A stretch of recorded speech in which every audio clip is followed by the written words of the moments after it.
नमस्कार विद्यार्थी मित्रांनो, मराठी जी के या यूट्यूब चॅनलवरती सर्वांचे स्वागत आहे। तर पहा, आजच्या व्हिडिओमध्ये आपण डॉक्टर शंकरराव चव्हाण वैद्यकीय महाविद्यालय भरती नांदेड 2025 साठी गट ड या पदाकरिता आज आपण नांदेड जिल्हा विशेष प्रश्न पाहणार आहोत। तरी तुम्ही चॅनलवर जर नवीन असाल तर चॅनलला सबस्क्राइब करून ठेवा, कारण तुम्हाला अशीच महत्त्वपूर्ण व्हिडिओ नक्कीच बघावयास मिळतील। चला तर मग व्हिडिओला सुरुवात करूया। तर पहा, प्रश्न क्रमांक पहिला असा आहे, डॉक्टर शंकरराव चव्हाण शासकीय वैद्यकीय महाविद्यालय व रुग्णालय नांदेड याची स्थापना कधी झाली। विद्यार्थी मित्रांनो, प्रश्नाचं जर उत्तर येत असेल तर कमेंट बॉक्समध्ये देत चला। तर पहा, या प्रश्नाचं उत्तर पहा, ऑप्शन क्रमांक 2 सन 1988। तर डॉक्टर शंकरराव चव्हाण शासकीय वैद्यकीय महाविद्यालय व रुग्णालय नांदेड याची स्थापना कधी झालेली आहे, तर ती सन 1988 मध्ये झालेली आहे। प्रश्न क्रमांक 2, नांदेड हे शहर कोणत्या नदीकाठी वसलेलं आहे। तर ऑप्शन क्रमांक 3 पहा, गोदावरी। तर नांदेड हे जे शहर आहे तर ते पहा गोदावरी या नदी काठावर वसलेलं ते शहर आहे। प्रश्न क्रमांक 3, नांदेड जिल्ह्यात कोणत्या तालुक्यामध्ये रेल्वे जंक्शन आहे। तर ऑप्शन क्रमांक 4 मुदखेड। तर पहा, नांदेड जिल्ह्यातील मुदखेड या तालुक्यामध्ये रेल्वे जंक्शन आहे। प्रश्न क्रमांक 4, यशवंतराव चव्हाण यांचे स्मृतिस्थळ कोणत्या ठिकाणी आहे। तर ऑप्शन क्रमांक 2 पहा, कराड। तर यशवंतराव चव्हाण यांचे स्मृतिस्थळ कोठे आहे, तर ते कराड या ठिकाणी आहे। प्रश्न क्रमांक 5, नांदेडला शिखाची कोणती काशी म्हणतात। तर ऑप्शन क्रमांक 3 पहा, दक्षिण। तर नांदेडला पहा शिखाची दक्षिण काशी असे म्हटले जाते। प्रश्न क्रमांक 6, नांदेड जिल्ह्यात कोणत्या ठिकाणी गरम पाण्याचे झरे आहेत। तर ऑप्शन क्रमांक 2 पहा, उनकेश्वर। कुठे? नांदेड जिल्ह्यातील उनकेश्वर या ठिकाणी गरम पाण्याचे झरे आहेत। प्रश्न क्रमांक 7, नांदेड येथे कोणाचा गुरुद्वारा आहे। तर ऑप्शन क्रमांक 1 पहा, गुरु गोविंद सिंह। तर नांदेड येथे पहा गुरु गोविंद सिंह यांचा गुरुद्वारा आहे। प्रश्न क्रमांक 8, नांदेडमधील कोणत्या नदीवर इस्लामपूर गावाजवळ सहस्त्रकुंड धबधबा आहे। तर या प्रश्नाचं उत्तर पहा, ऑप्शन क्रमांक 3 पैनगंगा। तर पहा, नांदेडमधील पैनगंगा या नदीवर इस्लामपूर गावाजवळ सहस्त्रकुंड हा धबधबा आहे। प्रश्न क्रमांक 9, नांदेड जिल्ह्यातील लोणी, नागझरी व डोंगरगाव ही धरणे कोणत्या तालुक्यामध्ये आहेत। तर या प्रश्नाचं उत्तर पहा, ऑप्शन क्रमांक 2 किनवट।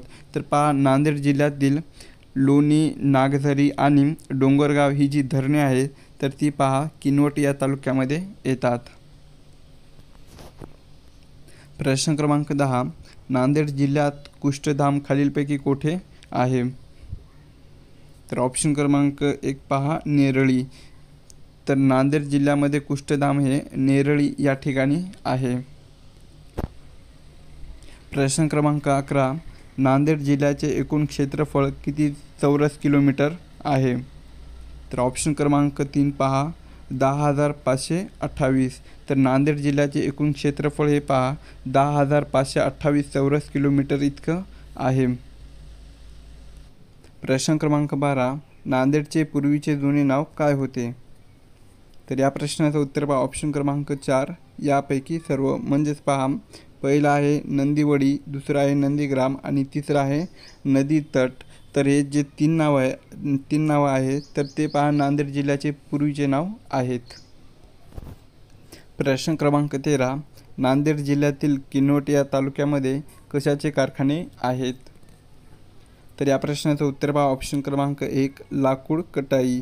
तर नांदेड जिल्ह्यातील किनवट या तालुक्यामध्ये पहा लाकूड कटाईचे कारखाने आहेत। प्रश्न क्रमांक 14, मांजरा ही नदी कोणत्या नदीस जाऊन मिळते। तर ऑप्शन क्रमांक 1 गोदावरी। तर मांजरा ही जी नदी आहे तर ती पहा गोदावरी या नदीत जाऊन मिळते। प्रश्न क्रमांक 15. महाराष्ट्राबाहेर भागवत धर्माचा प्रसार कोणत्या संतांनी केलेला आहे? तर ऑप्शन क्रमांक 3 पहा, संत नामदेव. तर महाराष्ट्राबाहेर भागवत धर्माचा प्रसार हा संत नामदेव या संतांनी केलेला आहे. प्रश्न क्रमांक 16. महाराष्ट्र व तेलंगणा वाद निर्माण करणारे नांदेड जिल्ह्यातील कोणते धरण आहे? तर ऑप्शन क्रमांक 1 पहा, बाबळी प्रकल्प. तर महाराष्ट्र आणि तेलंगणा वाद निर्माण करणारे नांदेड जिल्ह्यातील धरण कोणते आहे? तर ते बाबळी प्रकल्प हा धरण आहे. प्रश्न क्रमांक 17. होटलल येथील प्रसिद्ध हेमाडपंथी मंदिर नांदेड जिल्ह्यातील कोणत्या तालुक्यामध्ये आहे? तर या प्रश्नाचं उत्तर पहा, ऑप्शन क्रमांक 3 देंगलूर. तर होटलल येथील प्रसिद्ध हेमाडपंथी हे जे मंदिर आहे तर ते पहा नांदेड जिल्ह्यातील देंगलूर या तालुक्यामध्ये आहे. प्रश्न क्रमांक 18. नांदेड जिल्ह्यात पुढीलपैकी किती तालुके आहेत? तर ऑप्शन क्रमांक 2 पहा, 16. तर नांदेड जिल्ह्यामध्ये एकूण पहा 16 तालुके आहेत. प्रश्न क्रमांक 19. डॉक्टर जनार्दन वाघमारे हे कोणत्या विद्यापीठाचे पहिले कुलगुरू होते? तर ऑप्शन क्रमांक 2 पहा, स्वामी रामानंद तीर्थ मराठवाडा विद्यापीठ. तर डॉक्टर जनार्दन वाघमारे हे पहा स्वामी रामानंद तीर्थ मराठवाडा विद्यापीठ या विद्यापीठाचे पहा ते पहिले कुलगुरू होते. प्रश्न क्रमांक 20. कोणते भारतीय शहर हे दख्खनची राणी म्हणून ओळखले जाते? तर ऑप्शन क्रमांक 4 पहा, पुणे. तर पुणे या शहराला पहा दख्खनची राणी म्हणून ओळखले जाते. प्रश्न क्रमांक 21. मराठी भाषेतील पहिला बोलपट चित्रपट कोणता आहे? तर ऑप्शन क्रमांक 2 पहा, अयोध्येचा राजा. तर मराठी भाषेतील पहिला बोलपट चित्रपट कोणता आहे? तर तो अयोध्येचा राजा हा चित्रपट आहे. प्रश्न क्रमांक 22. सरदार सरोवर प्रकल्प कोणत्या नदीवर आहे? तर ऑप्शन क्रमांक 1 नर्मदा. तर सरदार सरोवर प्रकल्प हा पहा नर्मदा या नदीवर आहे. प्रश्न क्रमांक 23. शेकरू या महाराष्ट्राच्या राज्य प्राण्यासाठी प्रसिद्ध असणारे अभयारण्य कोणते आहे? तर ऑप्शन क्रमांक 3 पहा, भीमाशंकर. तर शेकरू या महाराष्ट्राच्या राज्य प्राण्यासाठी प्रसिद्ध अभयारण्य कोणतं आहे? तर ते भीमाशंकर हे अभयारण्य आहे. प्रश्न क्रमांक 24 असा आहे, जय जय महाराष्ट्र माझा हे गीत कोणी लिहिलेलं आहे? तर ऑप्शन क्रमांक 2 राजा बडे. तर जय जय महाराष्ट्र माझा हे जे गीत आहे तर ते पहा राजा बडे यांनी लिहिलेले ते गीत आहे. प्रश्न क्रमांक 25. पद्मभूषण हा देशातील कितवा सर्वोच्च नागरी सन्मान पुरस्कार आहे? तर ऑप्शन क्रमांक 2 पहा, तिसरा. तर पद्मभूषण हा देशातील पहा तिसरा सर्वोच्च नागरी सन्मान पुरस्कार आहे. प्रश्न क्रमांक 26. नारंग चषक डॅश या खेळाशी संबंधित आहे? तर ऑप्शन क्रमांक 4 बॅडमिंटन. तर नारंग चषक हे पहा बॅडमिंटन या खेळाशी संबंधित आहे. प्रश्न क्रमांक 27. कळसुबाई शिखर पुढीलपैकी कोणत्या जिल्ह्यामध्ये आहे? तर ऑप्शन क्रमांक 4 अहमदनगर, अहिल्यानगर. अहिल्यानगर या ठिकाणी कळसुबाई हे शिखर आहे. प्रश्न क्रमांक 28. गोलकोंडा ही खाण भारतातील कोणत्या राज्यामध्ये आहे? तर ऑप्शन क्रमांक 1 तेलंगणा. तर गोलकोंडा ही जी खाण आहे तर ती पहा भारतातील तेलंगणा या राज्यामध्ये स्थित आहे.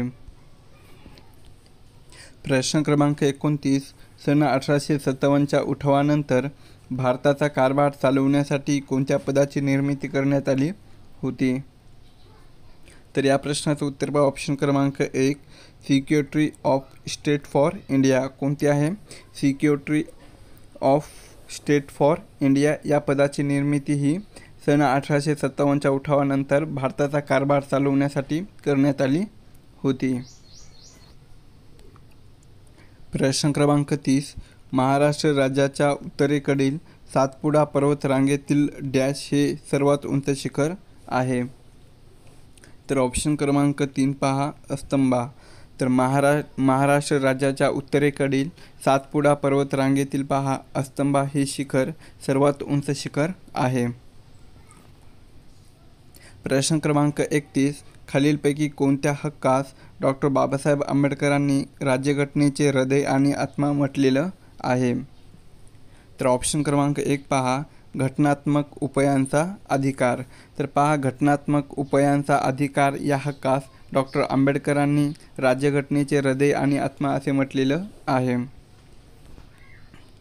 प्रश्न क्रमांक 32 पहा, राष्ट्रीय ग्रामीण रोजगार हमी कायदा कधी अंमलात आला?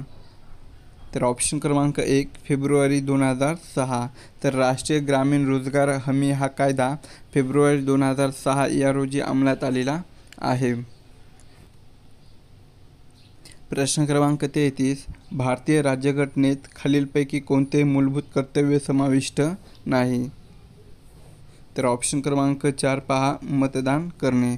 तर भारतीय राज्यघटनेमध्ये पहा, मतदान करणे हे मूलभूत कर्तव्य समाविष्ट नाही. प्रश्न क्रमांक 34. एड्स हा रोग पुढीलपैकी कशामुळे होतो? तर ऑप्शन क्रमांक 2 विषाणू. तर एड्स हा रोग पहा विषाणूमुळे होतो. प्रश्न क्रमांक 35. हाडाच्या निकोप वाढीसाठी आवश्यक असलेले व्हिटॅमिन कोणते आहे? तर ऑप्शन क्रमांक 2 व्हिटॅमिन डी. तर पहा, हाडांच्या निकोप वाढीसाठी आवश्यक असलेले व्हिटॅमिन कोणते आहे? तर ते व्हिटॅमिन डी हे व्हिटॅमिन आहे. प्रश्न क्रमांक 36 असा आहे, मानवाच्या शरीरात रक्ताचे प्रमाण किती टक्के असते? तर ऑप्शन क्रमांक 2 पहा, 9%. तर मानवाच्या शरीरात रक्ताचे प्रमाण हे 9% इतके असते. प्रश्न क्रमांक 37. शरीराच्या कोणत्या अवयवात लाल पेशा तयार होतात? तर ऑप्शन क्रमांक 3 अस्थिमज्जा. तर शरीराच्या पहा अस्थिमज्जा या अवयवात लाल पेशा तयार होतात. प्रश्न क्रमांक 38. लाल रक्तपेशीचे आयुष्य किती दिवसाचे असते? तर ऑप्शन क्रमांक 2 120 दिवस. तर लाल रक्तपेशीचे आयुष्य हे 120 दिवस इतके असते. प्रश्न क्रमांक 39. विंचू हा प्राणी कोणत्या संघात येतो? तर पहा, विंचू हा जो प्राणी आहे तर तो ऑप्शन क्रमांक 1 अर्थपोडा. कोणता? अर्थपोडा या संघामध्ये येतो. प्रश्न क्रमांक 40. व्हिटॅमिन डीच्या कमतरतेमुळे खालीलपैकी कोणता रोग होतो? तर ऑप्शन क्रमांक 4 मूळदूस. तर व्हिटॅमिन डीच्या कमतरतेमुळे पहा मूळदूस हा रोग होतो. पुढचा प्रश्न आहे, सिस्मोग्राफ हे यंत्र कशाची तीव्रता मोजण्यासाठी वापरतात? तर ऑप्शन क्रमांक 1 पहा, भूकंपाची तीव्रता. तर सिस्मोग्राफ हे जे यंत्र आहे तर ते भूकंपाची तीव्रता यासाठी वापरण्यात येते किंवा मोजण्याकरिता वापरतात.